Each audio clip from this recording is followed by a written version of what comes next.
Irmãos, hoje nós vamos estudar então sobre Deus e a Santíssima Trindade. Na semana passada nós falamos sobre a Escritura, a importância da Escritura em nossas vidas, e hoje falaremos sobre o próprio Senhor, o próprio Deus.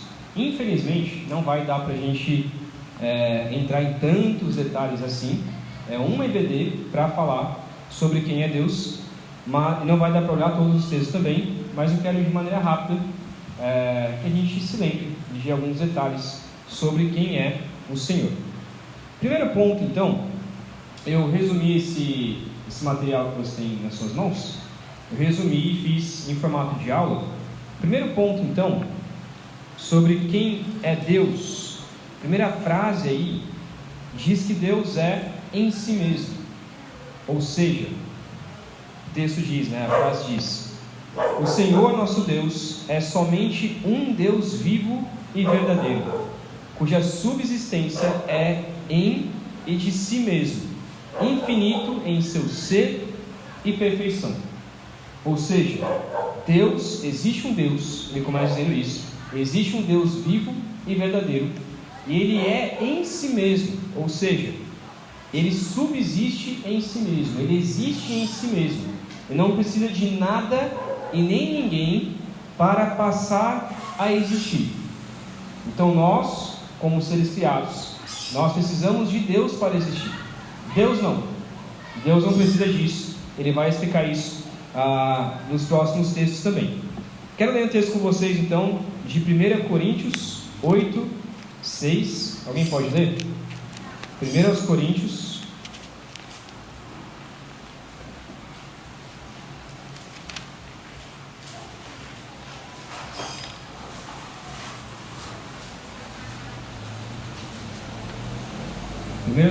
8, 6. Alguém pode ler? Para nós, porém, há um único Deus, o Pai de quem vem todas as coisas, e para quem vivemos, e um só Senhor, Jesus Cristo, por meio de quem vieram todas as coisas, e por meio de quem viemos. Ok, então o texto diz que para nós há um único Deus, e este Deus é aonde vem todas as coisas. Então Deus existe e tudo o que Deus criou subexiste. Então todas as coisas são criadas por Deus e em Deus. Então Deus não é um ser criado, Deus não precisa de ninguém, Deus é simplesmente em si mesmo, ou seja, Ele não precisa de nada para poder existir, passar a existir. Ok? Alguma dúvida a respeito disso? Não? Deu para entender? Segundo ponto, então, Deus não é compreensível. Não tem como nós entendermos quem é Deus. Então a segunda frase diz assim: cuja essência não pode ser compreendida por qualquer outro, senão por Ele mesmo. Então, a gente tenta explicar quem é Deus. Alguns teólogos, alguns filósofos tentam explicar quem é Deus. Mas a realidade é que Deus é incompreensível. Não tem como nós entendermos a Deus por completo e nem conseguimos medir quem é o Senhor. Alguém pode ler o texto de Êxodo 3, versículo 14? Êxodo 3,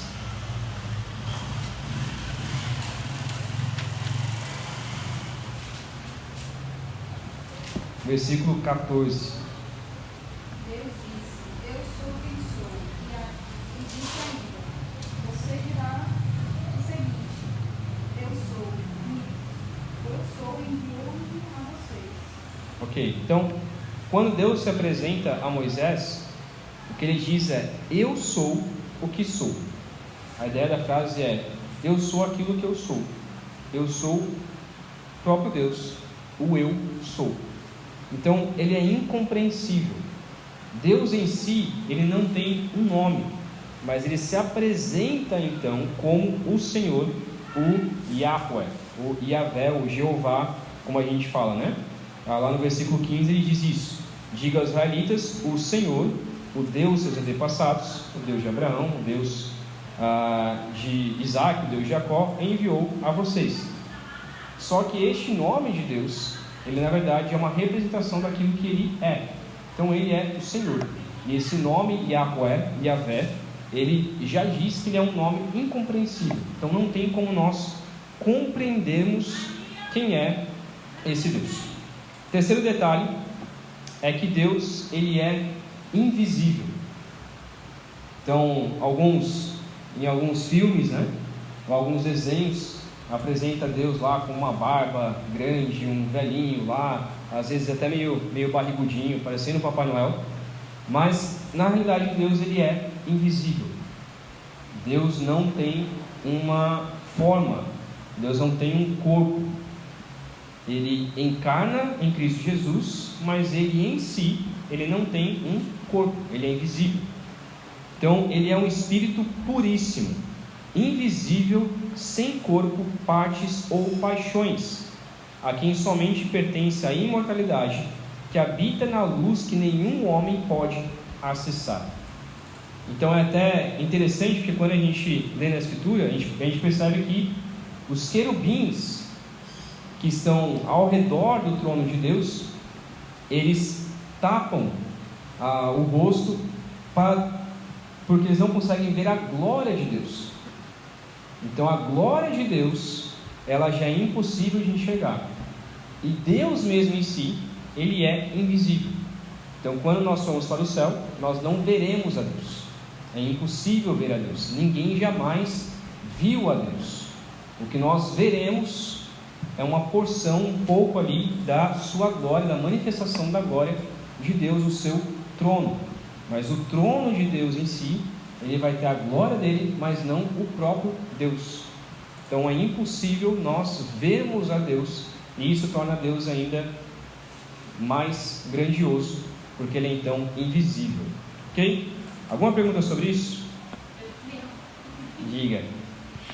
É porque nessas passagens do Antigo Testamento, mais especificamente aí no livro de Êxodo, quando Deus vai justamente se apresentar aos israelitas, tem um trecho falando que eles viram, digamos assim, a parte dos pés de Deus e o pavimento do estado. Aí seria o quê? Okay, essa passagem, ela de fato é meio confusa. Mas todas as vezes que Deus ele se manifesta em forma de corpo, nós entendemos que é o próprio Cristo Jesus. Então é por isso que Deus em si é invisível, mas o Deus Filho, ele se encarna. Então, por exemplo, quando aparece lá os 3 anjos para Abraão, um desses anjos, ele diz que é o próprio Deus. Alguns dizem que aquele anjo é Gabriel, ou como que é o nome do outro? Gabriel e Miguel, ou algum anjo assim. Mas eu entendo que aquela manifestação é o próprio Cristo Jesus pré-encarnado. Então ele se encarnou em forma de homem e apresentou ali a Abraão. Quem lutou com Jacó também, por exemplo, é o próprio também Jesus que lutou contra Jacó ali. Então é a encarnação de Deus. Todas as vezes que se encarna, que Deus se encarna, para mim, eu acredito que é uma cristofania, que é Cristo, Jesus Cristo pré-encarnado. Com Adão e Eva também, ali quando Deus apresenta ali para Adão e Eva, começa a perguntar para Adão aonde Adão está, e diz que ele caminhava pelo jardim. Aquela passagem ali eu entendo também que é o próprio Jesus Cristo pré-encarnado, ali conversando com Adão, ok? Mas em si, Deus, ele é invisível, ok? Boa noite, irmãos.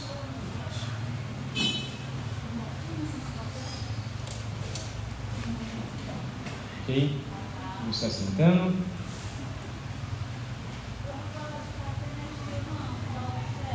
Quarto ponto, então. Nós temos falado sobre quem é Deus. E aí já fomos para o primeiro ponto, que Deus, ele é em si mesmo, ou seja, ele existe, ele não subsiste. Segundo ponto, nós falamos que Deus não é compreensível, não tem como nós compreendermos quem é o Senhor. Terceiro ponto, falamos que Deus, ele é invisível.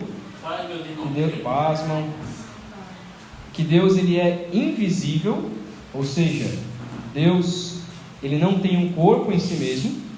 E quarto ponto, nós falaremos que Deus, ele é grandioso, ok? Deus, ele é grandioso.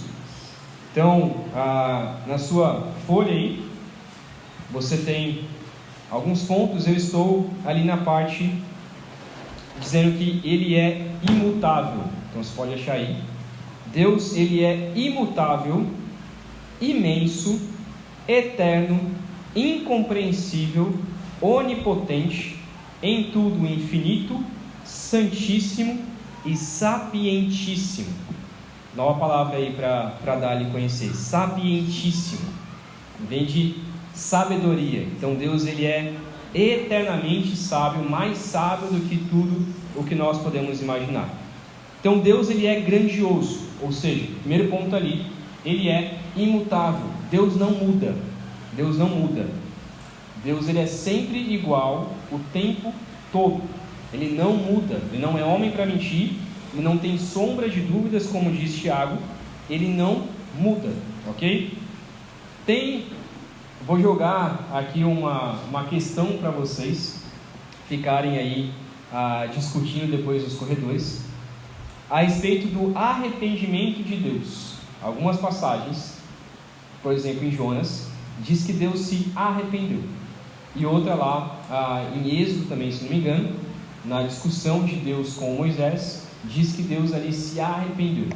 A grande questão é, se Deus é imutável, se Deus não muda, como que ele pode se arrepender? Então isso é uma questão para vocês pensarem depois.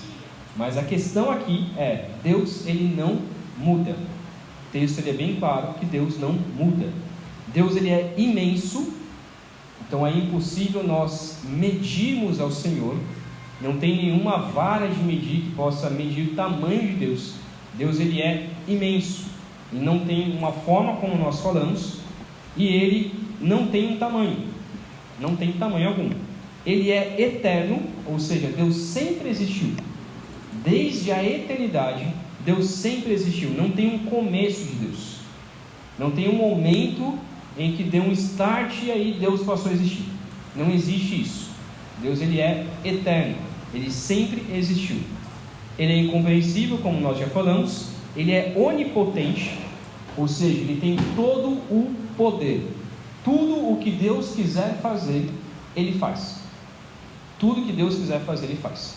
Não tem nada que possa impedir os planos de Deus. Tudo que Deus quiser fazer, ele faz. Ele em tudo é infinito. Então ele é infinito em sua graça, em seu poder, em seu amor. Ele é infinito. Ele é santíssimo. Então ele é 100% santo. Então Deus, ele não peca, ele não erra. Não tem nada que possa dizer assim, aqui foi uma falha de Deus, né? Como alguns pregaram aí, e depois se arrependeram de ter pregado sobre isso, dizendo que existe um ponto fraco de Deus. Não existe um ponto fraco de Deus, não existe uma falha de Deus.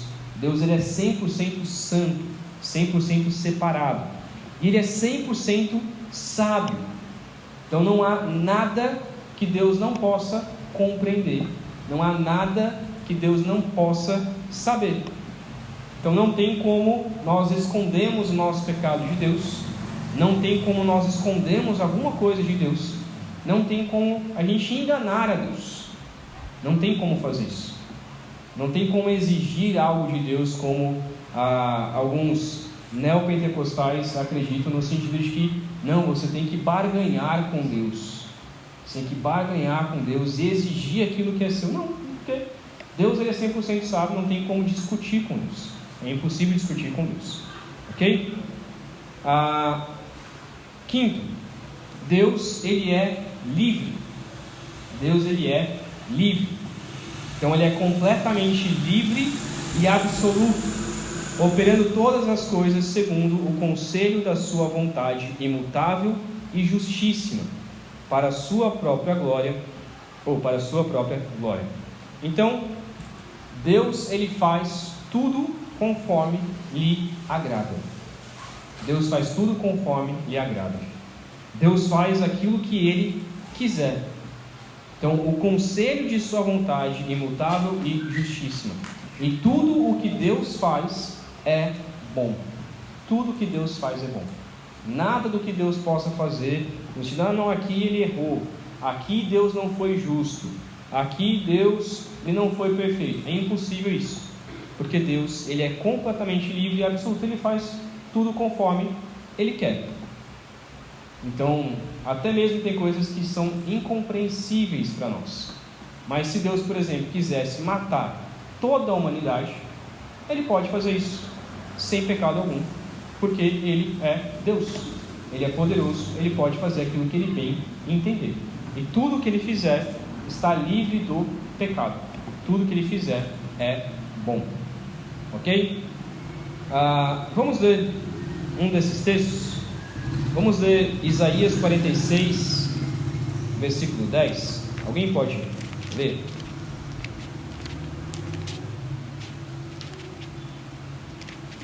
Isaías 46, versículo 10.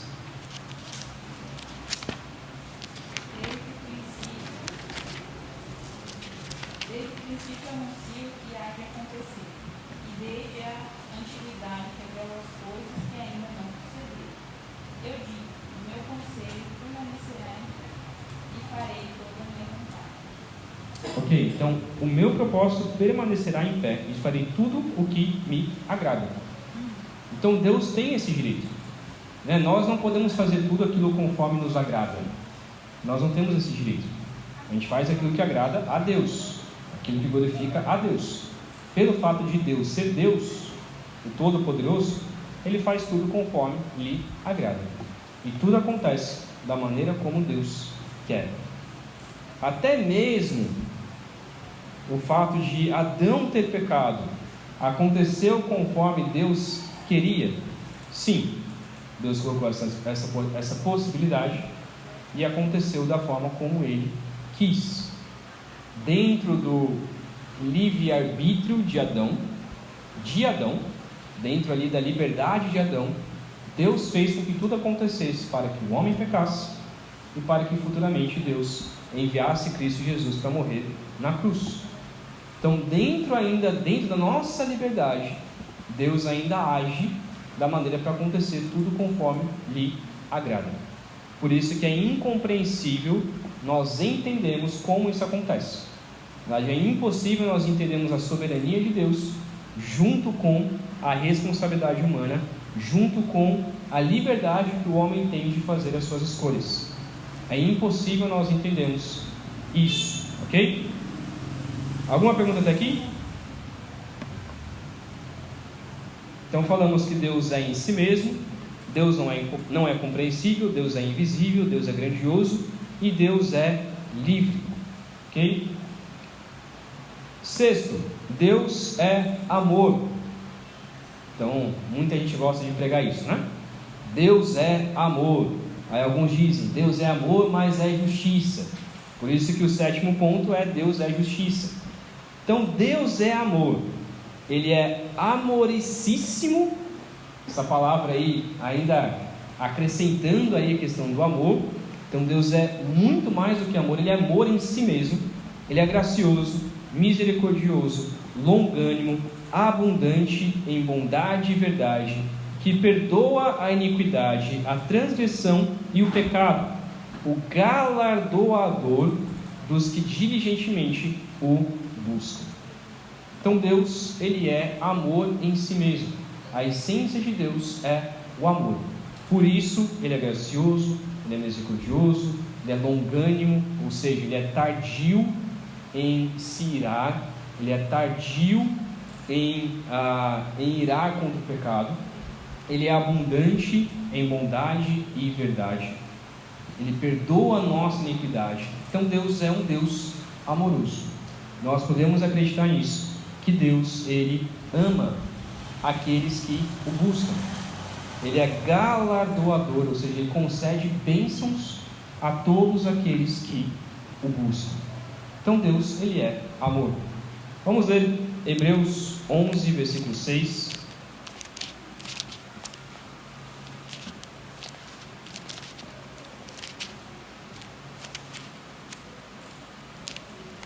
Hebreus 11,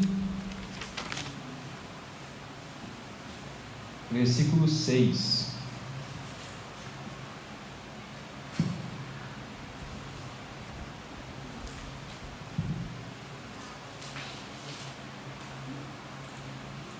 Alguém pode ler? Sem fé é impossível agradar a Deus, pois quem dele se aproxima precisa crer que ele existe e que recompensa aqueles que o buscam. Ok, então, sem fé é impossível agradar a Deus. A fé, ela vem por meio de Deus. E Deus ainda recompensa aqueles que o buscam. Então, é Deus quem salva, é Deus quem dá a fé, e Deus ainda recompensa com suas bênçãos aqueles que o buscam, e assim ele demonstra o seu amor sobre a humanidade. O fato de Cristo morrer na cruz é porque Deus, em sua essência, ele é amor. Mas, como diz a frase, Deus é amor, mas é justiça. É interessante que essa frase ela é bem famosa, a gente diz ela muitas vezes, mas há muito tempo atrás, com com João Calvino, quando ele escreveu as Institutas de João Calvino, o primeiro ponto das Institutas, que foi a primeira teologia sistemática, digamos assim, o primeiro escrito sobre doutrina cristã, que foi compilado, chamado as Institutas, João Calvino ele começa dizendo sobre essa frase, dizendo que ele discorda dessa frase. Ele diz assim: Deus é amor, mas é justiça. E João Calvino discorda, porque ele diz o seguinte, que essa frase ela está em contraposto, ou seja, esse mas, ele é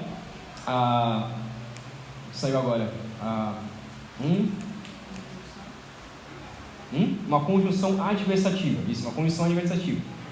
Só que ele discorda, porque ele diz que deveria ser uma conjunção aditiva, devia ser o e.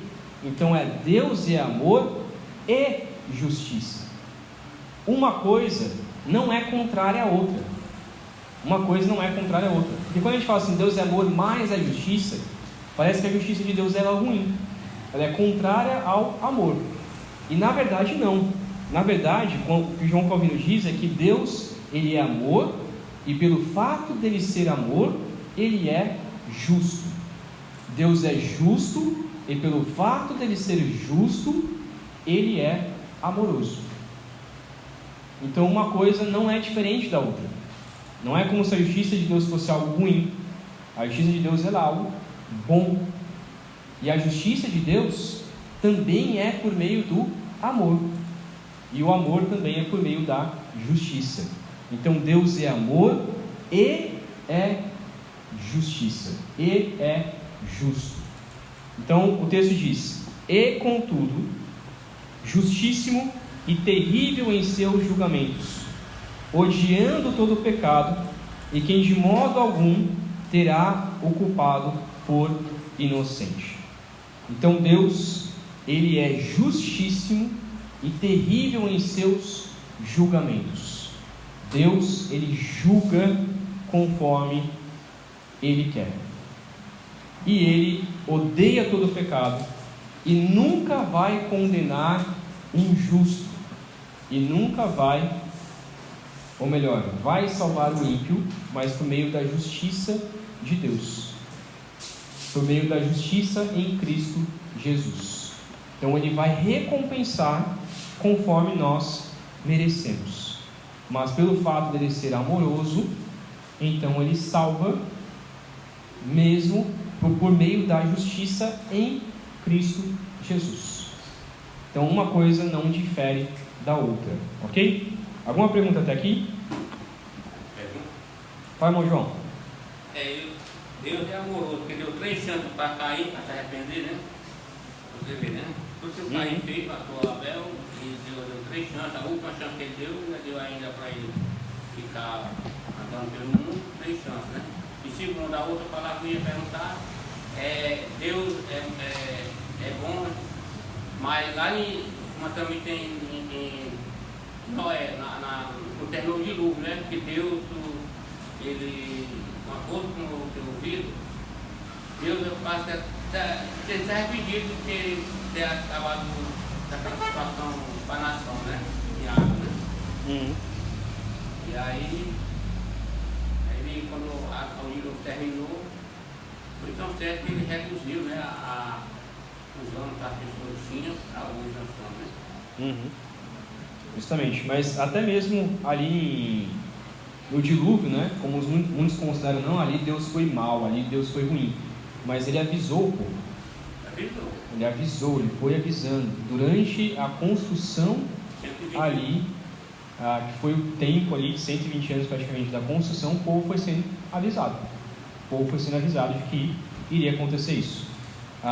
Então foi muito tempo de Deus avisando até que finalmente aconteceu o dilúvio. Ok? O que mais nós podemos saber sobre Deus? Primeiro, então, segunda parte. Primeiro, Deus ele é suficiente. Deus é suficiente. Aqui ele começa a explicar falar um pouco mais sobre quem Deus é. Então Deus ele possui, segundo ponto aí, Deus possui toda a vida, glória, bondade e bem-aventurança e de si mesmo. Ele é todo o suficiente para si e não possui necessidade de quaisquer criaturas que ele fez, nem delas deriva glória alguma, mas apenas manifesta sua própria glória em, por, para e sobre elas. Confuso? O que o texto está dizendo então? Que Deus, eu vou falar algo aqui que pode chocar a sua vida, e você não precisa entrar em depressão por conta disso, mas a realidade é que Deus não precisa de você. Deus não precisa da terra, Deus não precisa da criatura, Deus não precisa da criação, Deus não precisa disso. Deus não precisa que ninguém o adore. Deus não precisa. Eu quero dizer com precisa. Existe na mitologia grega os deuses ali gregos, né? Se eles não forem adorados por humanos, eles começam a ficar fracos. Então essa é a teologia ali dos deuses gregos. Se eles não forem adorados pelos humanos, eles começam a enfraquecer. E quanto mais eles são adorados, mais fortes eles ficam. E isso não acontece com o nosso Deus. Deus não precisa que a gente adore Ele. Deus não precisa dos seres humanos. Ele não precisa de nós. Mas Ele nos cria segundo a sua vontade, para que nós precisemos dele. É nós que precisamos de Deus, mas Deus não precisa de nós. Deus não precisava ter criado a humanidade, Deus não precisava ter criado a terra, Deus não precisava ter criado o universo. Ele não estava carente. Alguns dizem, Deus criou o mundo porque ele estava carente, que ele precisava de pessoas para o adorar. Não, ele não precisa disso. Ele não precisa da criação. Ele em si mesmo, ele é perfeito. Em si mesmo, ele é eterno. Em si mesmo, ele é autossuficiente. Ou seja,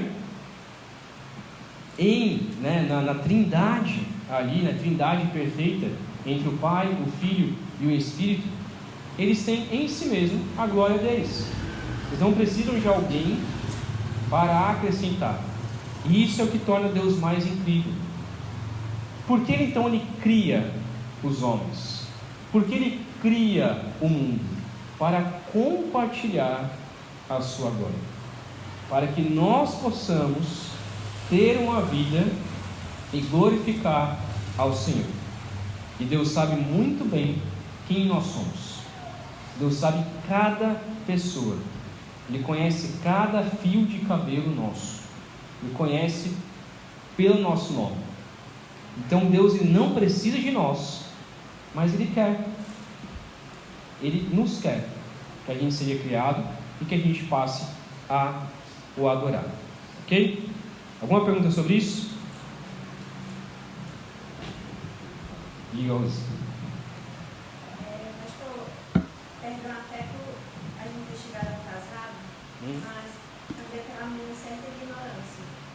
Isso me deixou muito confuso, esse assunto, porque Deus, a palavra diz que todo ser que tem corpo louve ao Senhor, adore ao Senhor.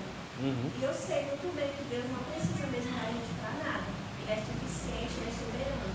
Mas no caso da nossa finalidade, então, não é para adorar o Senhor. Somos feitos para adorar, fazer para louvar o Senhor.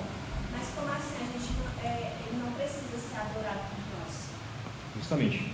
Deus não precisa ser adorado por nós, mas Ele nos cria com este propósito.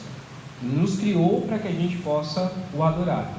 Por quê? Porque Ele sabe que isso é melhor para nossas vidas. Então Ele sabe que a nossa vida ela vai ser muito melhor se nós o adorarmos, se nós o louvarmos. Então Ele nos cria com este propósito. Então Ele não precisa, mas Ele sabe, Ele nos cria e cria toda a criação com o propósito de nós o adorarmos, porque Ele quer isso.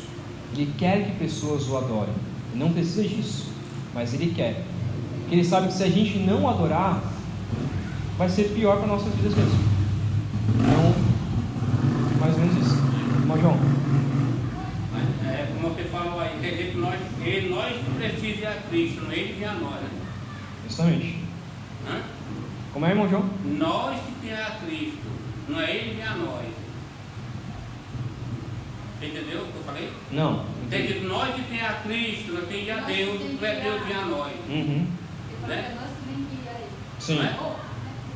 Não é desse jeito? Sim. E nós que precisamos nele, nós que temos a Ele, não é Ele vir a nós. Porque Ele já pagou o preço tão alto por nós, né? Então você não está devendo nós a nada. Ele está devendo, nós não devemos a nossa vida aí. Então, o que nós podemos entender também é que Deus ele não é egoísta. Então pode parecer meio estranho assim, então quer dizer que Deus ele quer toda a glória para si. Deus nos criou para louvar a Ele. Nossa, que Deus é egoísta. Deus não é egoísta. Por quê? Porque Ele merece a glória, porque Ele é Deus. Então se uma pessoa merece glória, não é egoísta por causa disso. E Deus merece toda a glória. E Deus sabe que nos criar para o adorar é compartilhar a sua glória. Deus seria egoísta se Ele simplesmente existisse em si mesmo e não fizesse nada quanto a isso. Mas o fato de Ele criar o mundo, o fato de Ele criar humanos, isso mostra que Ele não é um Deus egoísta, é um Deus que compartilha.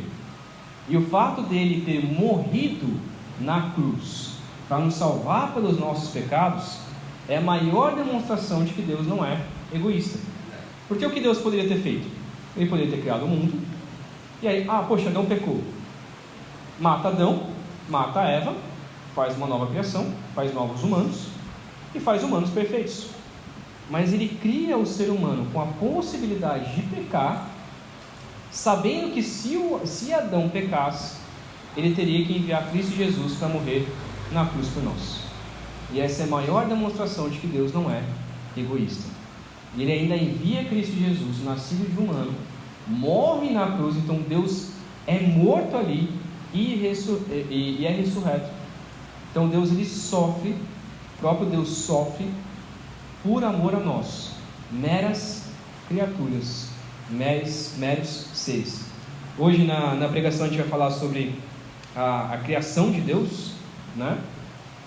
E é incrível de você pensar, não sei se você já fez isso, mas subiu alguma montanha e olhou lá daquela montanha para baixo. E quando você olha de uma montanha alta, você olha aqueles meros casinhas minúsculas, você nem enxerga as pessoas muitas vezes, e você começa a perceber que nós parecemos, insignificantes. Porque Deus iria conhecer a Rafaela lá de Cocal, uma cidade pequena lá no meio do Piauí, iria conhecer ela saber ela pelo nome, criar. Por que Deus iria se importar com uma pessoa tão pequena e tão inútil assim? Mas a realidade é que Deus se importa. Deus ama as suas criaturas. E esse é o fato de que Deus não é egoísta. Ok? Vamos dar prosseguimento aqui. Então, quarto ponto: Deus merece toda a glória. A Ele é devido da parte de anjos e homens toda a adoração, serviço ou obediência que, como criaturas, eles devem em relação ao seu Criador, e tudo quanto mais Ele se agrada em requerer deles. Então Deus, Ele cria toda a sua criação, anjos, homens e talvez criações que a gente nem imagine mais, criaturas. Então todos os animais, desde o átomo até o maior animal que existe, desde o menor inseto até o maior inseto, Deus, Ele cria todas as árvores e vegetações para a sua glória, para que nós possamos o adorar, e Ele se agrada disso. Ele sabe que isso é o melhor para as nossas vidas, e nós também nos agradamos, nós nos satisfazemos quando nós fazemos isso. Tem uma frase do John Piper que ele diz que Deus é mais glorificado em nós quando somos mais satisfeitos nele. Então a ideia é que Deus, Ele é glorificado quando nós estamos satisfeitos em Deus. Então Ele sabe que é o melhor para as nossas vidas é o adorar, é o glorificar. E adorando e o glorificando é o melhor que nós possamos fazer. E Deus nos recompensa por conta disso. Ok? Alguma pergunta até aqui? Senão a gente vai para a última parte, que é a parte mais fácil aqui, que é sobre a Trindade. Ok? Vamos lá sobre a Trindade. Então, a última parte aqui do nosso estudo. Irmãos, sobre a Trindade, antes de nós irmos aqui, há uma coisa que nós precisamos saber, uma coisa que nós precisamos voltar. Lá no começo eu falei que Deus é incompreensível, ou seja, não tem como nós compreendermos a Deus. Tudo o que a gente sabe de Deus é o que foi revelado nas Escrituras. Então tudo que a gente sabe sobre Deus é o que está escrito nas Escrituras. E a palavra de Deus, ela não é uma tese, ela não é uma explicação detalhada, digamos assim, sobre quem Deus é. Então, no momento algum você vai ver assim na palavra: olha, Deus é isso, a Trindade ela é assim e acontece dessa maneira. Então você não tem uma descrição exata na Escritura sobre quem Deus é em si mesmo. São textos, são revelações de Deus, e com base nesses textos nós tiramos conclusões sobre quem Deus é. E sobre a Trindade, então a gente precisa entender muito bem o que é a Trindade, mas é uma das coisas que é impossível nós compreendermos. É impossível a gente entender como que funciona a Trindade. Como que funciona a Trindade? Nós precisamos saber, mas é impossível compreender. E tudo bem, porque isso demonstra que Deus é muito maior do que nós podemos imaginar. Deus é muito maior do que nós podemos imaginar. Então, primeiro, Deus, Ele é trino. Deus, Ele é trino.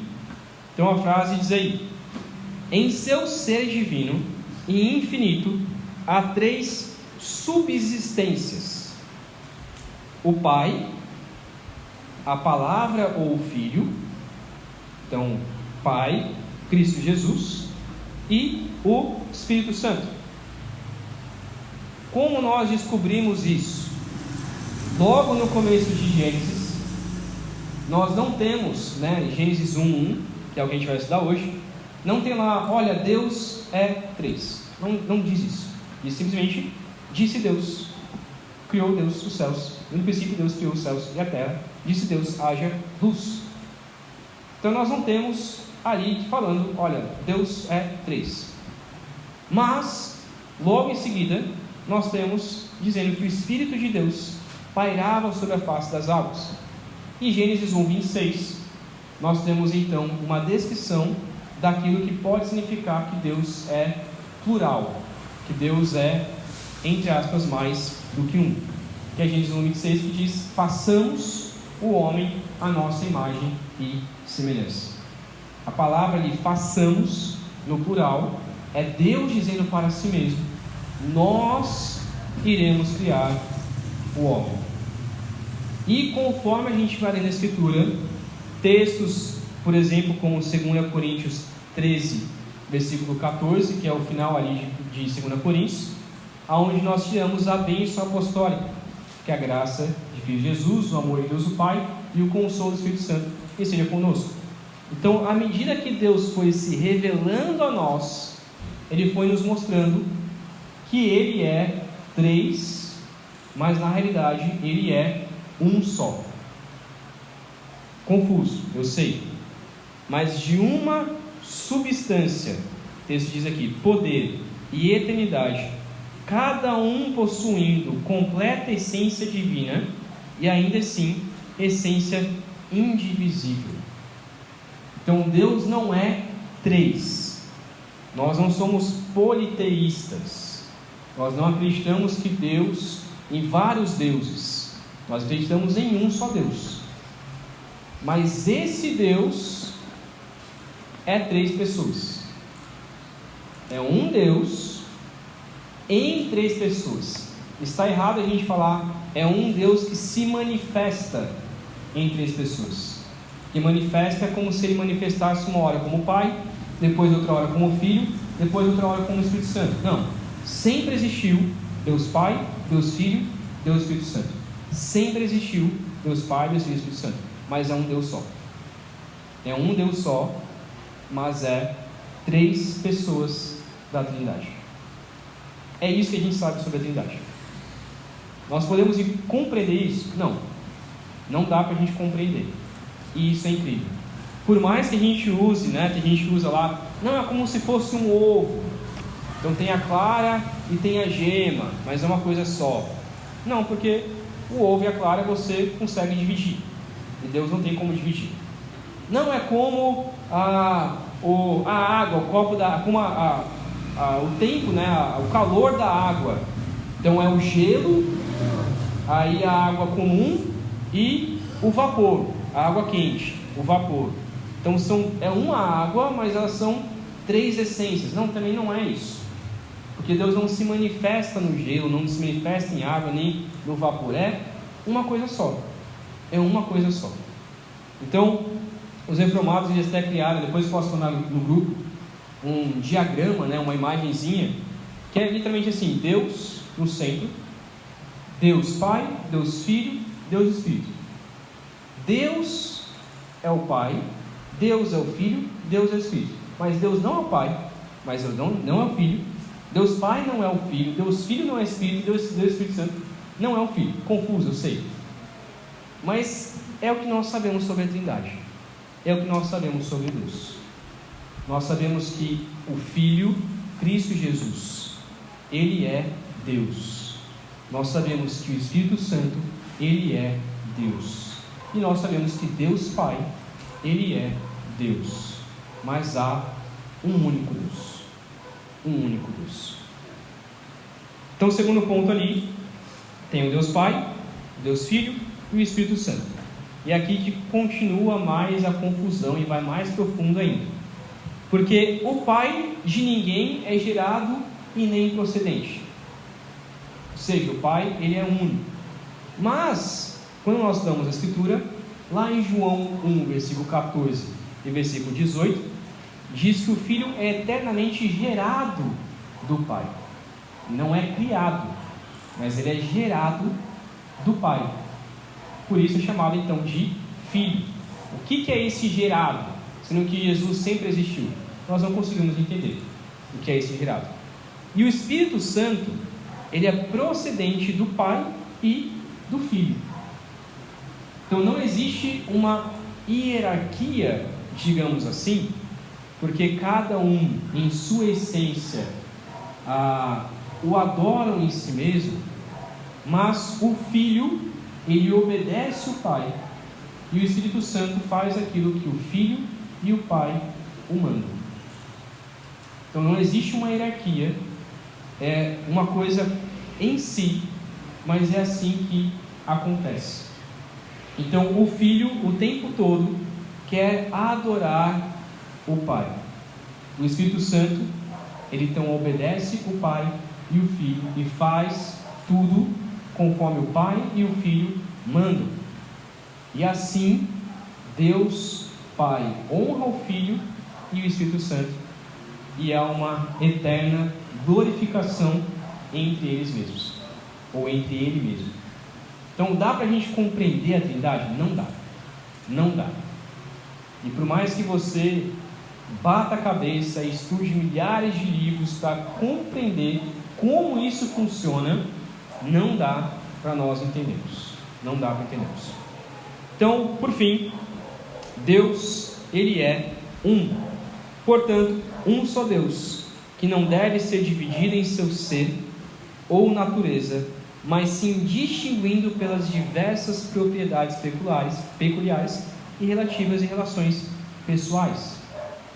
Então, Jesus, ele é uma pessoa distinta da pessoa de Deus Pai, distinta da pessoa do Espírito Santo. Então, quando Jesus veio à Terra, ele veio como Cristo Jesus, encarnado como o Filho. Não era o Pai que estava ali, e nem o Espírito Santo que estava ali, era Jesus. Jesus é Deus, então Deus estava ali. O que nós temos hoje, e muitas vezes confundindo, muitas vezes em muitas músicas, a gente confunde isso, que a gente fala assim: Pai, entra em nossa presença. Não dá para o Pai entrar em nossa presença. A gente não tem o Pai em nossa presença. Quem a gente tem em nossa presença é o Espírito Santo. O Espírito Santo quem está no nosso meio. Nós não estamos presentes com o Pai, nós estamos presentes com Deus, mas o Pai está em seu santo trono. Só que Deus, ele é onipresente, então ele também está em todo lugar. Mas o que nós temos em nós, aqui na terra, é o Espírito Santo. Jesus também não está em nosso meio. A gente fala isso, Não, Jesus está em nosso meio, mas não está. Quem está em nosso meio é o Espírito Santo. Nem o Pai e nem Jesus está aqui. Quem está aqui é o Espírito Santo. Mas o correto é dizer: Deus está em nossa presença. Deus está em nossa presença. Deus está. Justamente. Deus está em nossa presença. Mas nem Jesus e nem Deus Pai está aqui. Mas Deus está no Espírito. Deus está em nossa presença. E nós não somos menos, nós não perdemos nada com isso, na verdade.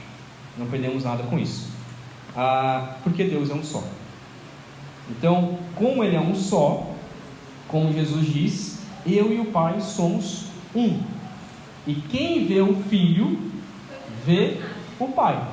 Confuso, né? Justamente. Já podemos ir para cá?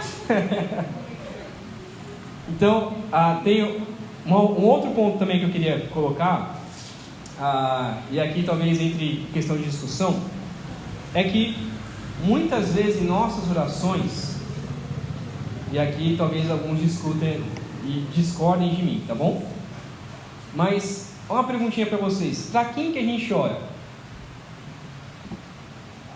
Para quem que a gente ora? Eu acho que a oração a pessoa ora, mas antes vai falar, Deus já está sabendo, é uma coisa, tem que dizer não, porque tudo que nós falar, Deus já está sabendo.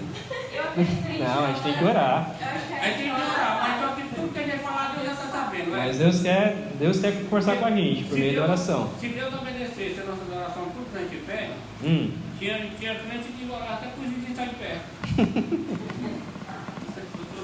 Como que é, Babi? Adeus. Muito bem. A palavra nos mostra que, na realidade, por exemplo, a oração do Pai Nosso, que nós não oramos ao Espírito. E nós também não oramos a Jesus. A quem nós devemos orar? A Deus Pai. Então, quando nós conversamos com Deus, nós estamos orando a Deus Pai. Estamos conversando com Deus Pai. É Deus Pai quem nos escuta. É Deus Pai quem recebe as nossas orações. Então, nós podemos conversar com Jesus? Eu creio que sim. Se quiser fazer uma oração a Jesus, ou fazer uma oração ao Espírito Santo, não vejo nada assim, não pode.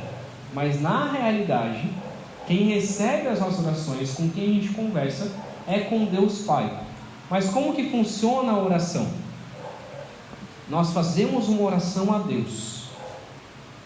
Quem media a nossa oração, ou quem faz com que a nossa oração chegue até Deus, é o nome de Cristo Jesus. Então é Cristo Jesus, morto na cruz, ressurreto, que dá possibilidade para que a gente possa orar a Deus. Então a gente pode orar a Deus Pai, por meio do sangue de Cristo Jesus. Por isso que a gente diz no final da oração, em nome de Cristo Jesus, amém. Então coloca o remetente ali no final, né? Em nome de Cristo Jesus, pelo nome de Cristo Jesus, eu posso fazer oração. Mas eu acredito, e muitas vezes eu esqueço também, que a gente pode adicionar uma frasezinha no final também, que é pela capacitação do Espírito Santo. Porque o Espírito Santo intercede por nós ao Pai. Então ele leva as nossas orações, ele leva, como a gente já estudou em Romanos, ele transforma as nossas orações para que Deus Pai então possa ouvir. Então, qual que é o nosso relacionamento com a Trindade? Qual é o nosso relacionamento com a Trindade? Nós conversamos com Deus Pai por meio da oração. O Espírito Santo habita em nós. Então, o Espírito Santo está em nosso meio, ele habita em nós, habita em nosso meio, nos transforma, é o nosso consolador, é o nosso auxiliador. Então é o Espírito Santo quem faz isso em nosso meio. Às vezes a gente dá muito crédito aos anjos. Não, é o anjo protetor. Mas a gente não precisa tanto assim de anjo, sendo que a gente tem o próprio Deus, o Espírito Santo, conosco. E ele está aqui agindo em nosso meio. E isso não nos torna pentecostais para acreditar nisso, tá bom? Porque só os pentecostais acreditam que tem o Espírito Santo. Não, nós também temos o Espírito Santo. E o Espírito Santo age em nosso meio. Ele age transformando o nosso caráter. E por meio de Cristo Jesus, nós podemos ter a oração ao Pai, orar a Deus, Deus Pai, e ter o Espírito Santo em nosso meio. Então é assim que é o nosso relacionamento com Deus. É assim que nós conversamos com Deus. É assim que a gente vive com Deus. Ok? Então, na verdade, a nossa oração não é só o que está ouvindo, é os três que na verdade são um só, né? Porque eles são um só. Porque, tipo, se eu disser assim, eu vou fazer uma oração aqui só para Deus Pai. O Filho também não está presente. Justamente. O Espírito Santo também. Agora eu vou orar só para o Filho. Não tem como, não tem como. Justamente. Eu vou ter aqui uma discussão bem aqui com o Espírito Santo. Aí, e o Pai e o Filho, eles vão sair. Então, na verdade, nunca fica separado. Justamente. Não tem como nem eu dizer assim, vou orar só para o Pai. Uhum. Né, não? Justamente. É justamente isso. Mas a forma como nós devemos orar é sempre nos referindo a Deus Pai. Porque é Ele quem escuta as nossas orações e então age por meio do Filho e do Espírito Santo para que as coisas aconteçam. Então, no final de tudo, Deus é um só. Isso é fato. No final de tudo, Deus é um só. Mas a forma como a gente vê nas Escrituras, de todas as vezes em que há orações nas Escrituras, sempre a referência a Deus Pai, em específico. Então não há nenhuma oração a Jesus, nenhuma oração ao Espírito Santo. É oração a Deus Pai. Mas obviamente, quando eu oro a Deus Pai, eu também estou orando ao Espírito, eu também estou orando a Jesus, eu também estou ali em comunhão com eles, conversando com eles. Então, no final das contas, não tem como separar. É um Deus só. Mas as nossas orações, quando a gente se refere a Deus, a gente tem que entender. E uma outra coisa, a gente tem que também entender a separação disso. Tem uma música que eu não gosto muito, que ela diz assim: graças eu te dou, Pai. Como que é? Graças eu te dou, Pai, pelo preço que pagou. Continua. Sacrifício de amor que me comprou ungido do Senhor. Ok. O Pai é ungido do Senhor. Justamente. Então, olha a primeira frase, é assim: graças eu te dou, Pai, pelo preço que pagou. Sacrifício de amor que me comprou ungido do Senhor. Sacrifício de amor que me comprou ungido do Senhor. Você está chamando Deus Pai de ungido do Senhor. Está errada essa primeira frase. A gente deveria cantar: graças eu te dou, Filho. Graças eu te dou, Jesus. Graças eu te dou, Cristo. Pelo preço que pagou. Quem pagou, quem morreu na cruz, não foi o Pai. Quem morreu na cruz foi o Filho. Também quem morreu na cruz não foi o Espírito. Deus Pai não morreu, Deus Filho não morreu.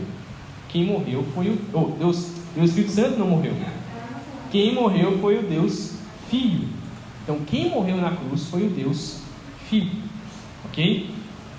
Então nós devemos também entender isso, distinguir isso de cada pessoa da Trindade. Mas é um Deus só?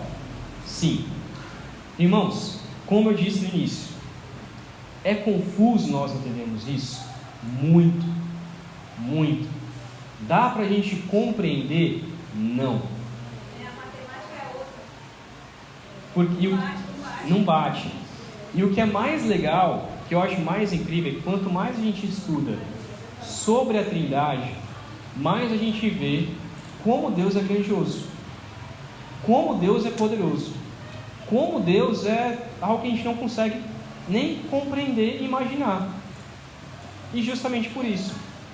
Então a Trindade nos revela que Deus é muito maior do que a gente pode colocar no papel. Nossa mente limitada não consegue compreender quem é Deus. Não dá para a gente entender. Por exemplo, dá para a gente entender como que Deus ira e não peca? Não dá para a gente entender isso.